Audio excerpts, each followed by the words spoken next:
in both the United States and Russia. According to Akhmetyan, Trump Jr. asked follow-up questions about how the alleged payments could be tied specifically to the Clinton campaign. But Veshelnitskaya indicated that she could not trace the money once it entered the United States. Kavaladze similarly recalled that Trump Jr. asked what they have on Clinton, and Kushner became aggravated and asked, "What are we doing here?" Akhmetyan then spoke about US sanctions imposed under the Magnitsky Act and Russia's response prohibiting US adoption of Russian children. Several participants recalled that Trump Jr. commented that Trump is a private citizen and there was nothing they could do at the time. Trump Jr. also said they could revisit the issue if and when they were in government. Notes that Manafort took on his phone reflect the general flow of the conversation, although not all of its details. At some point in the meeting, Kushner sent an iMessage to Manafort stating, "Waste of time," followed immediately by 2 separate emails to assistants at Kushner companies with requests that they call him to give him an excuse to leave. Samochornov recalled that Kushner departed the meeting before it concluded. Veshelnitskaya recalled the same when interviewed by the press in July 2017. See also interview of Donald J. Trump Jr. for the Senate Judiciary Committee, September 7th, 2017.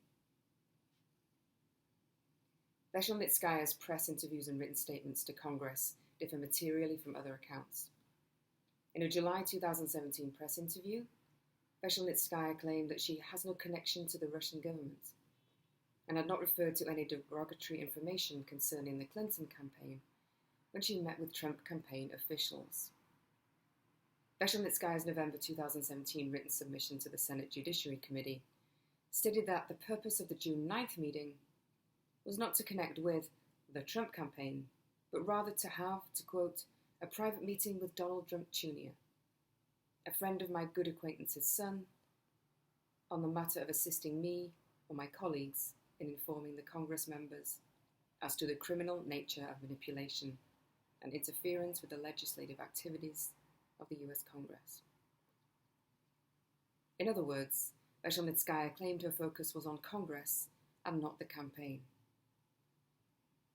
No witness, however, recalled any reference to Congress during the meeting.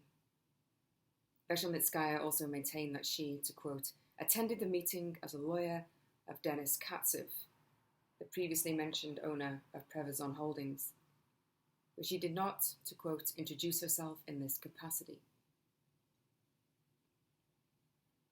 In a July 2017 television interview, Trump Jr. stated that while he had no way to gauge the reliability, credibility, or accuracy of what Goldstone had stated was the purpose of the meeting, if, to quote, "someone has information on our opponent, maybe this is something.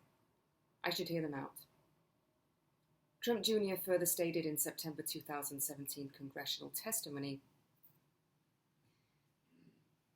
that he thought he should, to quote, "listen to Rob and his colleagues have to say." Depending on what, if any, information was provided, Trump Jr. stated he could then, to quote, "consult with counsel to make an informed decision as to whether to give it any further consideration." After the June 9th meeting concluded, Goldstone apologized to Trump Jr. According to Goldstone, he told Trump Jr. something we will never read because it is redacted, and told Emin Agalarov in a phone call that the meeting was about adoption, further material redacted. Aras Agalarov asked Kavaladze to report in after the meeting, but before Kavaladze could call, Aras Agalarov called him.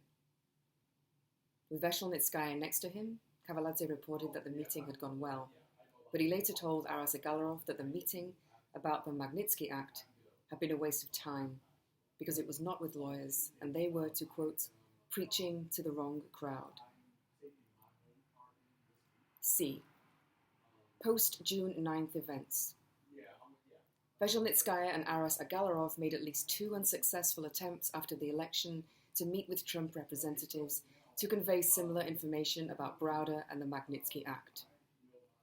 On November 23, 2016, Kavaladze emailed Goldstone about setting up another meeting with Tea People and sent a document bearing allegations similar to those conveyed on June 9th. Kavaladze followed up with Goldstone, stating that Mr. A, which Goldstone understood to mean Aras Agalarov, called to ask about the meeting. Goldstone emailed the document to Rona Graf, saying that Aras Agalarov has asked me to pass on this document in the hope it can be passed on to the appropriate team. If needed, a lawyer representing the case is